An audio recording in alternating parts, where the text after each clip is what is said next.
Dan, tell us what happened in St. Louis among protests and with the death of a retired officer.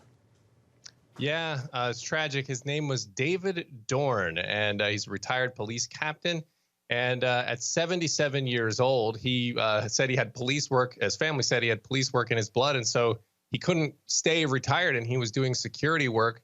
And among that was for a friend who owned a pawn shop. And during the looting, the protest there in St. Louis, he responded to an alarm that was going off at this pawn shop. And when he arrived, he tried to confront these looters and violent protesters there that were in there, breaking up the store and trying to steal stuff. And in the melee, he was shot and he was killed, and it was all captured on Facebook Live. It's horrible. Has Dorn's death received national attention by the media?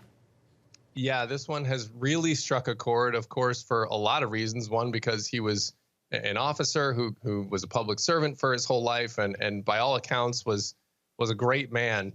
And he, of course, himself is black. So again, another one of these stories where the people that are acting out violently don't seem to have any care or concern about the particular race of someone involved, which, of course, all of these protests have stemmed from the death of George Floyd, a black man at the hands of a white police officer. So it kind of flies in the face of this movement here to see another black person being fatally wounded for trying to do the right thing.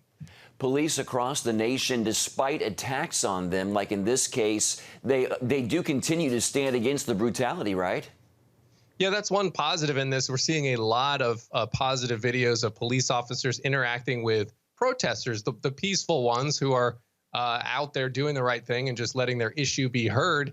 And we've seen many great interactions of people praying with officers, people talking with them, laughing with them, making some fun videos. I saw one of them dancing together, doing sort of a video, music video, sort of mashup type thing. And so we're seeing a lot of positive aspects on that. And most of the officers across the country that I've seen are condemning this action that this officer in Minneapolis took.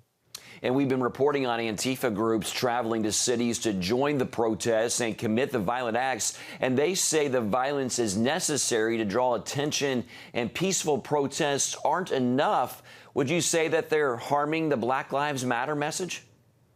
Yeah, absolutely. They're harming the message because George Floyd's family themselves have been preaching that they don't want any of this violence, and that this is not what he was about. And it's taking the story away from the action that happened to George Floyd, the injustice that happened to him at the hands of a police officer, just acting, using excessive force by a long shot. And that issue is being muted and sort of being pushed in the background when we see all these buildings burning down and other people's lives being lost. And so it's tragic all around, and it's definitely not helping. All right, Dan Andros, faithwire.com. Thanks for your insight, sir. All right, thank you.